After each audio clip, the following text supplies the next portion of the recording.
साल 1902 इलाका बल्तिस्तान, जो कि आज पाकिस्तान का हिस्सा है। बल्तिस्तान के अंदर कराकरम के पहाड़ और दुनिया का दूसरा सबसे ऊंचा पहाड़ केटू। और सन 1902 तक इंसान ने केटू पर कदम नहीं रखा था, किसी ने कोशिश भी नहीं की थी। और वो पहला ग्रुप जो केटू सर करने के लिए आया, उसके लीडर के साथ एक अजीब सा इंसान था, एक अंग्रेज कि जिसका नाम है एलिस्टर क्राउली।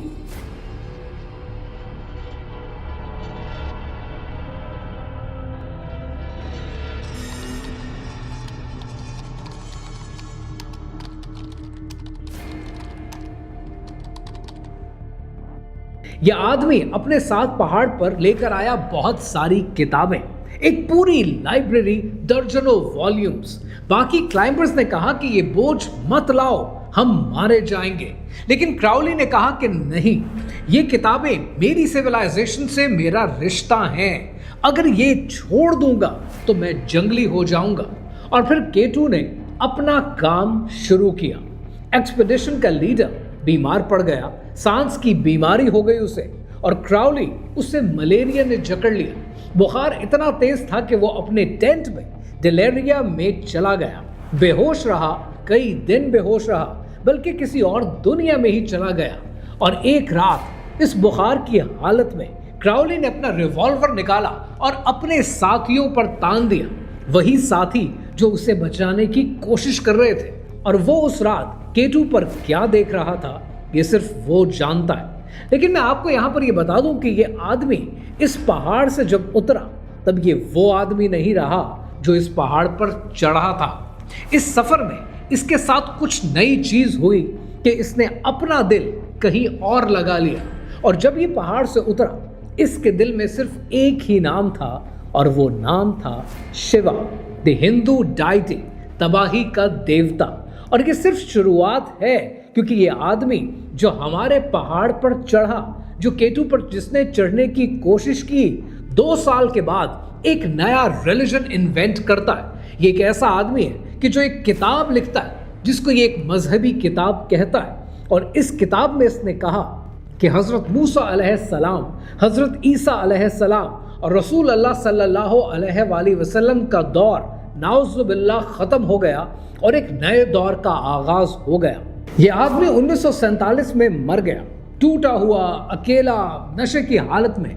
लेकिन उसने एक जुमला लिखा, और वो जुमला आज भी कॉन्सर्ट्स में बोला जाता है, फैशन शोज में बोला जाता है, म्यूजिक वीडियोस में शामिल होता है, हमारे पॉप कल्चर की और हमारी सोच की बुनियाद है। आप उस जुमले को जानते भी हैं, लेकिन आपको पता भी नहीं है कि वो जुमला आया कहां से था। एलिस्टर क्राउली एक ऐसा इंसान कि जिसके जिक्र के बगैर सेटनिज्म का जिक्र नामुकम्मल है। एक ऐसा इंसान जिसने दुनिया को एक नया मजहब दिया, जिसके आज करोड़ों मानने वाले हैं। एक ऐसा इंसान जिसकी लिखी हुई किताब का एक एक पन्ना, एक एक लफ्ज, एक एक सफा हमारी जिंदगियों में घोल दिया गया है। एलिस्टर क्राउली की कहानी क्या है, आइए समझते हैं।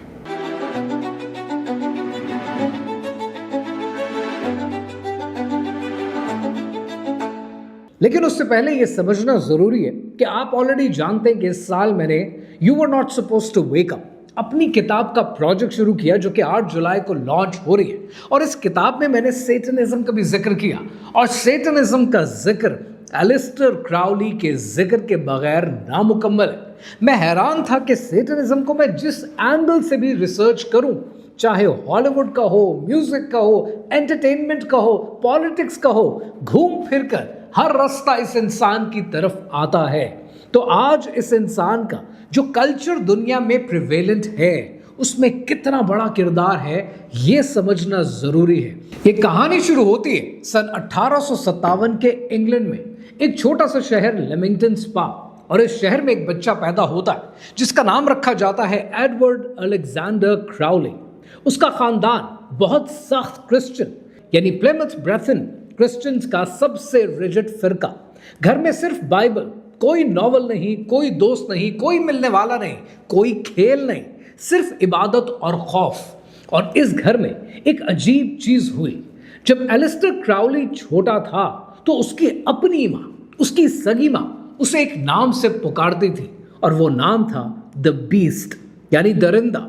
या फिर इससे भी आगे बढ़ जाए तो बुक ऑफ रेवलेशन का वो बीस्ट जिसका नंबर 666 है, यानी 666। अब जरा रुककर सोचें कि अगर आपकी अपनी मां आपको एंटी क्राइस्ट के नंबर से पुकारती हो सजा के तौर पर, तो आपके जहन में क्या होगा? सिर्फ इसलिए क्योंकि आप शरारत करते हैं। ऐसे मौके पर बच्चे के साथ दो काम होते हैं। उसके जहन में पहला काम यह होता है कि वो या तो अंदर ही अंदर टूट जाता है, या फिर दूसरा ये कि वो उसको जीने की कोशिश करता है। क्राउली ने दूसरा रास्ता चुना। उसने कहा कि ठीक है, अगर मैं बीस्ट हूं तो मैं फिर बीस्ट बनकर दिखाता हूं। एलिस्टर क्राउली का बाप तब मर गया जब एलिस्टर क्राउली 11 साल का था। एक बहुत बड़ी इनहेरिटेंस और एक बहुत बड़ी दौलत वो एलिस्टर क्राउली के लिए छोड़कर मरा, और उस दौलत ने क्राउली को वो चीज दी जो इंतहाई खतरनाक थी, यानी आजादी बगैर किसी रहनुमाई के। वो कैम्ब्रिज गया, ट्रिनिटी कॉलेज गया, पढ़ाई छोड़ दी, पोइट्री शुरू कर दी और 1898 में एक सीक्रेट सोसाइटी ज्वाइन कर ली जिसका नाम है गोल्डन डॉन, उस दौर की सबसे मशहूर ओकल्ट सोसाइटी। और वहां उसका टाकरा एक और मशहूर शायर से हुआ जिसका नाम है W.B. यीट्स, दुनिया का मशहूर तरीन शायर। दोनों के बीच में दुश्मनी हो गई और क्राउली ने दावा किया कि उसने यीट्स पर हमला किया है। लेकिन गोल्डन डॉन क्राउली के लिए काफी नहीं था, उसकी भूख इससे भी बढ़कर थी। वो सीक्रेट सोसाइटी का मेंबर नहीं बनना चाहता था, वो खुद एक नई सीक्रेट सोसाइटी, एक नया रिलीजन और उस रिलीजन का बानी बनना चाहता था। और उसके लिए उसे घर से निकलना जरूरी था, दुनिया के आखिरी कोनों तक जाना जरूरी था। और दुनिया के कोनों में जाने का फैसला एलिस्टर क्राउली ने कर लिया। सन 1900 से लेकर 1902 के दरमियान क्राउली ने दुनिया घूमी, दुनिया के हर कोने में जाने की कोशिश की। मैक्सिको के वॉल्केनिक पहाड़, सैन फ्रांसिस्को, हवाई, Japan, Sri Lanka, even India for that matter. और इस सफर में उसने मेडिटेशन सीखी, योगा सीखा, और जैसे कि मैंने इस वीडियो के शुरू में आपसे कहा था, उसने अपना ताल्लुक शिवा के साथ जोड़ा, तबाही के हिंदू देवता के साथ। ये कोई पासिंग इंटरेस्ट नहीं था, हिस्टोरियंस कहते हैं कि ये उसकी लाइफ लॉन्ग डिवोशन बन गई। और फिर 1902 में K2 यानी हमारी पहाड़ी वाला वाकया हुआ। अब यहां पर मैं आपको वो डिटेल देता हूं जो अक्सर केसेस में लोग छोड़ देते हैं, और वो डिटेल बड़ी मैटर करती है। K2 पर जो कुछ हुआ ये इंसानी तारीख में K2 पर पहली कोशिश थी। 200 पोर्टर्स थे, बल्तोरो ग्लेशियर्स तक सामान उठाकर ले गए। टीम की एक बहुत बड़ी नफरी उनके साथ मौजूद थी, एक Swiss doctor, 2 experience Austrian climbers और एक नया इंग्लिशमैन, और लीडर था ऑस्कर एकेनस्टाइन। उसने इस एक्सपीडिशन में क्या किया? ऑस्कर एकेनस्टाइन बीमार हो गया, उसको सांस की बीमारी हो गई, क्राउली को मलेरिया हो गया, और उस बुखार की हालत में उसने रिवॉल्वर उठाया और वो पूरा रिवॉल्वर का सीन यहां पर क्रिएट हुआ। ये टीम 6500 मीटर तक तो पहुंची, लेकिन फिर वापस आ गई और यूं K2 ने इन्हें शिकस्त दे दी। लेकिन क्राउली के लिए ये सिर्फ एक फेल्ड एक्सपीडिशन नहीं था। वो लोग जो एक्सट्रीम चीजें करते हैं, जहां इंसान की हद खत्म हो जाती है, शायद क्राउली ये देखना चाहता था कि उसकी अपनी हद कहां तक है और वो कहां तक पहुंच सकता है और कहां तक पहुंचकर क्या कुछ कर सकता है। इंसान दुनिया के पार जाने की कोशिश करता है, और वो यकीन रखता था, क्राउली ये मानता था कि पहाड़ पर उस बुखार में उसने कुछ देखा। सन 1905 में उसने एक और पहाड़ सर करने की कोशिश की, पर इस दफा पहाड़ K2 नहीं था, इस दफा उसने कंचनजुंगा पर चढ़ने की कोशिश की। दुनिया की तीसरी सबसे ऊंची बुलंदी, सबसे ऊंचा पहाड़। पर इस बार इस मिशन का, इस पूरे एक्सपीडिशन का लीडर एलिस्टर क्राउली खुद बना, और यहां पर उसका असली चेहरा खुलकर दुनिया के सामने आया। उसने पोर्टर्स के साथ जुल्म किया, और जब 4 लोग मारे गए, 3 पोर्टर्स और एक टीम मेंबर और कुछ लोग एवलांच में फंस गए, तो क्राउली ने उन्हें बचाने से इनकार कर दिया। वो अपने टेंट में रहा, और अगले दिन जब दार्जिलिंग के एक अखबार ने लिखा तो उस पर क्राउली ने कहा कि ऐसे एक्सीडेंट्स के लिए मुझे कोई हमदर्दी नहीं कि जो पहाड़ पर पेश आते हैं। 4 लोग मारे गए और वो चाय पीता रहा। लेकिन उस दिन के बाद एलिस्टर क्राउली ने पहाड़ हमेशा के लिए छोड़ दिया और अपनी पूरी जिंदगी एक और चीज को दे दी जिसे आप ओकल्ट कहते हैं। और ये एक नया मैसेज लेकर दुनिया के सामने आया, और वो मैसेज उसे किसी पहाड़ पर नहीं मिला था। मैसेज उसे अप्रैल 1904 में इजिप्ट के शहर काहिरा में एक बंद कमरे में मिला, और 3 दिन जो उसने उस कमरे में गुजारे, उसने ओकल्ट की दुनिया को हमेशा के लिए बदल कर रख दिया। सन 1904 तक एलिस्टर क्राउली शादी कर चुका था और उसकी बीवी का नाम था रोज। दोनों हनीमून पर कायरो जाते हैं, इजिप्ट जाते हैं, और कायरो में एक रात रोज के साथ एक अजीब बात होती है। रोज, जिसका ओकल्ट में कोई दिलचस्पी नहीं है, कोई लेना देना नहीं है, अचानक एक रात वो ट्रांस में चली जाती है और उस हालत में वो एलिस्टर क्राउली से कहती है कि वो तेरा इंतजार कर रहे हैं। इस पर एलिस्टर क्राउली उससे पूछता है कि कौन इंतजार कर रहे हैं? तो रोज, जो इजिप्शियन माइथोलॉजी के बारे में कुछ नहीं जानती, वो उसे हॉरस का नाम लेती है। हॉरस इजिप्शियन सिविलाइजेशन में एक बाज के सर वाला देवता कहलाया करता था। क्राउली उसे आजमाने के लिए, टेस्ट करने के लिए कायरो के म्यूजियम में ले जाता है, और वहां रोज ने उंगली उठाकर एक चीज की तरफ इशारा किया, एक कदीम इजिप्शियन टैबलेट की तरफ जिसे स्टेल ऑफ रिवीलिंग कहा जाता है। उस पर हॉरस की तस्वीर है, और उस म्यूजियम में इंटरेस्टिंग बात पता है क्या है? उस म्यूजियम के अंदर कैटलॉग नंबर उस टैबलेट का पता है क्या था? वो टैबलेट का कैटलॉग नंबर था 666, वही नंबर जो क्राउली की मां उसे कहा करती थी। इसके बाद 8 अप्रैल 1904 को एलिस्टर क्राउली कहता है कि उसके कमरे में एक अजीब आवाज आई, एक एंटिटी की आवाज आई जिसने अपना नाम आइवास बताया, और 3 दिन तक 8, 9 और 10 अप्रैल को 1904 में हर रोज दिन 12 बजे से लेकर 1 बजे तक 1 घंटा ये आइवास क्राउली को एक किताब लिखवाता है। 3 दिन 3 चैप्टर, और इसका नाम रखा जाता है लाइबल एल्वेल लेगेस, यानी the book of the law. और इस किताब में वो जुमला है जो आज पूरी दुनिया में चल रहा है, और वो जुमला है do what thou will shall be the whole of the law, यानी दिल जो चाहे वो करो। ये पूरा कानून है और यही सब कुछ है। कोई खुदा नहीं, नाउजुबिल्लाह, कोई रोकने वाला नहीं, कोई हलाल नहीं, कुछ हराम नहीं, कोई हिसाब किताब नहीं, सिर्फ तुम्हारी मर्जी, तुम्हारी ख्वाहिश, और तुम अपने खुदा खुद हो। नाउजुबिल्लाह। और ये सारा सिलसिला एलिस्टर क्राउली इंट्रोड्यूस करता है, ये डिक्लेरेशन है। और इस किताब में क्राउली एक और ऐलान करता है। उसने कहा कि पुराना दौर ख़त्म हो गया।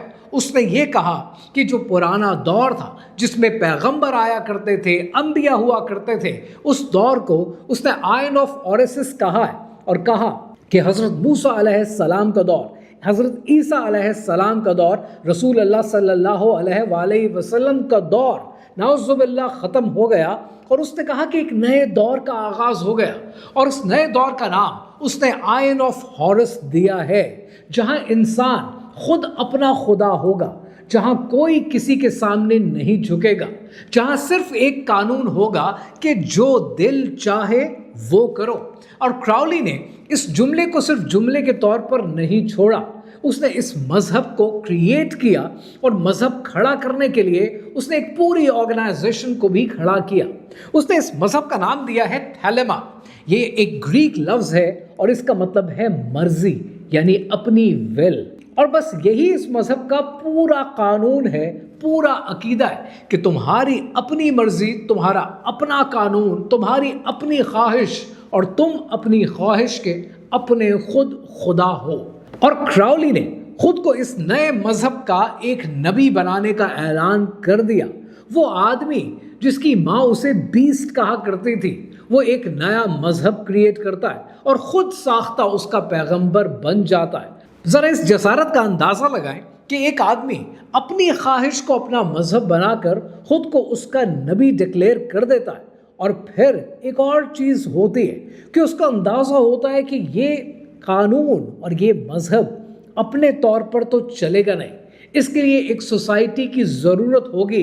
इस अकीदे को फैलाने के लिए एक खुफिया तंजीम खड़ी करनी होगी, और यूं कहिए कि एक मौजूदा तंजीम को उसको अपने कब्जे में लेना होगा, और उसका नाम है ऑर्डो टेम्पली ओरिएंटस, यानी OTO। ये मजहब, ये कोई किताबी बातें नहीं है, ये कोई माजी की चीज भी नहीं है। एलिस्टर क्राउली के साथ कोई चीज दफन भी नहीं हो गई।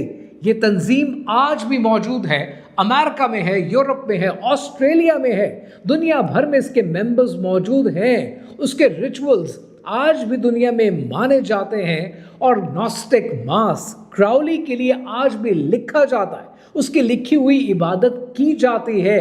अभी बात बड़ी इंपॉर्टेंट है कि हम ये देखें कि एलिस्टर क्राउली का आखिर अंजाम कैसे हुआ, और आज के पॉप कल्चर में उसकी अमैलगमेशन वो कैसे इम्बेड हुआ, वो इंटीग्रेट कैसे हुआ। लेकिन उससे पहले मेरी बड़ी ख्वाहिश है कि सूरह जासिया की आयत नंबर 23 उसका तर्जुमा आपको पढ़कर सुनाओ। अल्लाह सुब्हानहू तआला ने इरशाद फरमाया कि भला देखो तो वो जिसने अपनी ख्वाहिश को अपना खुदा बना लिया, और अल्लाह ने उसे इल्म के बावजूद गुमराह कर दिया, और उसके कान और दिल पर मोहर लगा दी, और उसकी आंखों पर पर्दा डाल दिया, तो अल्लाह के बाद उसे कौन राह दिखाएगा? तो क्या तुम नसीहत हासिल नहीं करते? अब जरा सोचें कि एलिस्टर क्राउली एक अजीबो गरीब इंसान, और इस अजीबो गरीब इंसान का अंजाम पता है कैसे हुआ? 1 दिसंबर 1947 को इंग्लैंड के एक छोटे से शहर हेस्टिंग्स में एक बोर्डिंग हाउस के एक सस्ते से कमरे में क्राउली मर गया, 72 साल की उम्र में, हेरोइन की आदत में।